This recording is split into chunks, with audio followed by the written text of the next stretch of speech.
कि आज भारत बदलता भारत है और उसकी तस्वीर बदल गई। मैं आपके सामने कहना चाहता हूँ अंतर्राष्ट्रीय स्थिति। आज से 10 साल पहले क्या था?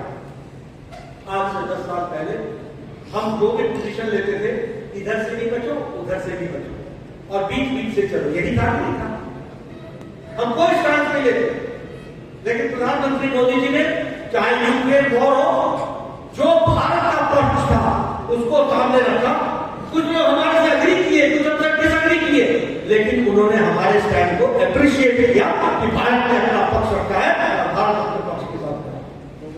आज पुतिन ये कह रहा है कि India can be the potential moderator for peace talks with Ukraine.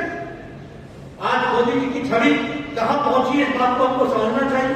और पुतिन कहता है कि वो पोटेंशियल हमारे मीडिएटर हो सकते हैं पीस टॉक्स लाने के लिए और वॉर को एंड करने के लिए, लेकिन हमको समझना चाहिए। डिप्लोमेटिक भाषा में मैं बार बार लोगों को समझाता हूं। पहले याद करोगे आप तो कोई भी विदेशी आता था तो पहले दिल्ली लैंड करता था, बाद में लाहौर उतरता था, लाहौर उतर के फिर जाता था। यानी अगर इंडिया आया है तो पाकिस्तान जाना जरूरी है क्योंकि उसमें बैलेंस है। अगर पाकिस्तान आया है तो इंडिया आना जरूरी है क्योंकि उसमें बैलेंस है। हम दो लड़ रहे हैं और दुनिया बोलती है हम तो दो लोग साथ लड़ा रहे हैं। और क्या था शब्दावली की में डिप्लोमेटिक भाषा में क्या शब्दावली थी?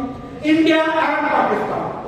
यानी इंडिया लिखते थे तो हाइफन करके पाकिस्तान लिखते थे, यानी इंडिया विदाउट पाकिस्तान कूटनीति की भाषा में, डिप्लोमेटिक भाषा में नहीं बनती। पिछले 10 साल से डिप्लोमेटिक भाषा में इंडिया एंड पाकिस्तान लिखना और बोलना बंद हो चुका है। India is India and Pakistan is very India. पहले मनमोहन सिंह जाते थे तो व्हाइट हाउस वहां तो जाने का होता नहीं था, जहां भी कॉन्फ्रेंसेस होते थे तो मनमोहन सिंह क्या कहते थे? मनमोहन सिंह कहते थे टेररिज्म है पाकिस्तान से, क्रॉस बॉर्डर टेररिज्म चल रहा है, ये चल रहा है, हमारी ये स्थिति हो गई है, हमारी वो स्थिति हो गई है।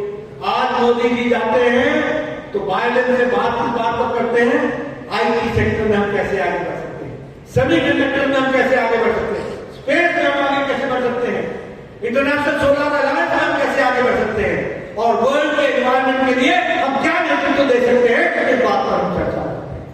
इसलिए वर्ल्ड का एजेंडा बदलने का काम अगर देखा जाए तो वो भी हमारे प्रधानमंत्री मोदी जी के नेतृत्व में हुआ है। इसको भी हमको समझ लेना चाहिए। और अभी G20 यहां हुआ, G20 तो अन्य देशों में भी हुआ, लेकिन G20 दिल्ली में नहीं हुआ। G20 देश के 75 सिटीज में हुआ। More than 100 meetings took place, right from Kutch to Kohima, right from Kashmir, Srinagar to Kanyakumari, और सारे देश ने G20 देखा। इंडोनेशिया में कोई डिक्लेरेशन नहीं हो सका, लेकिन जब G20 दिल्ली में हुई तो मोदी जी के नेतृत्व में न्यू दिल्ली डिक्लेरेशन G20 के देशों ने डिक्लेयर किया और वह डिक्लेरेशन न्यू दिल्ली डिक्लेरेशन के रूप में। उसी तरीके से हमारे अफ्रीकन कंट्रीज को परमानेंट मेंबरशिप दी गई, अफ्रीकन यूनियन को परमानेंट मेंबरशिप दी गई। इसकी भी पहल अगर की तो वो प्रधानमंत्री मोदी जी ने की है। और उसी तरीके से अगर हम देखें पिछले 10 सालों में, आप बताइए इंफ्रास्ट्रक्चर पर खर्च हुआ है कि नहीं हुआ है? इंफ्रास्ट्रक्चर डेवलपमेंट हुआ है कि नहीं हुआ? Highway, underways, overpass, over bridges, metro, सब पर काम हुआ है कि नहीं हुआ?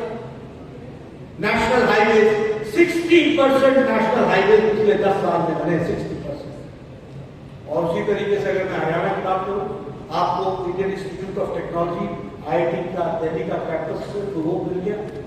उसी तरीके से देश का सबसे बड़ा कैंसर सेंटर जच्छर में आपको मिल गया। उसी तरीके से रेवाड़ी में All India Institute of Medical Sciences मिल गया। 16,48 करोड़ रुपीज के लागत से वो बन रहा है। उसी तरीके से आपको अपने योगा नेचुरोपैथी का सबसे बड़ा सेंटर आपको मिल गया। तो विकास के हर तरीके से काम को आगे बढ़ाने का काम किया गया। इस देश ने लंबे समय तक एजुकेशन पॉलिसी में परिवर्तन नहीं देखा था। इस देश ने लंबे समय तक हेल्थ पॉलिसी में चेंजेस नहीं देखे। आज हेल्थ पॉलिसी 2017 की इंप्लीमेंट हो रही है। पहले हम सिर्फ क्यूरेटिव पर काम करते थे, अब हम प्रिवेंटिव प्रमोशन हेल्थ पर काम कर रहे हैं। उसी तरीके से हमारी एजुकेशन पॉलिसी मैथ्स का स्टूडेंट म्यूजिक नहीं ले सकता, साइंस का स्टूडेंट पॉलिटिकल साइंस नहीं पढ़ सकता। आज हमारी एजुकेशन सिस्टम फ्लेक्सिबल बना दी गई है और उसको अप्रोचेबल बना दी गई है और अफोर्डेबल बना दी गई है। और सबसे बड़ी बात यह है कि मीडियम ऑफ एक्सप्रेशन अपनी मदर लैंग्वेज को छोड़ दिया है। इस बात को भी आप सोचना। मैं आपके सामने एक छोटा सा उदाहरण देता हूं, कैसे बनता था, कैसे भारत बनता है। NEET, national eligibility entrance test, इस नीट में हम लोगों ने 13 भाषाओं में परीक्षा लेनी शुरू की, 13 भाषाओं। और हमने कहा और भी रीजनल लैंग्वेज आना चाहती है तो आए, मलयालम, तमिल, तेलुगु, गुजराती, मराठी, उड़िया, जिस भाषा में आप एग्जाम देना चाहते हो आप दो। फर्क क्या पड़ा? फर्क ये पड़ा है कि अब भारत में डॉक्टर बनने के लिए किसी मिशनरी स्कूल का या किसी पब्लिक स्कूल का होना जरूरी नहीं है। गांव का बच्चा भी अब मेडिकल की पढ़ाई करने लग गया। ये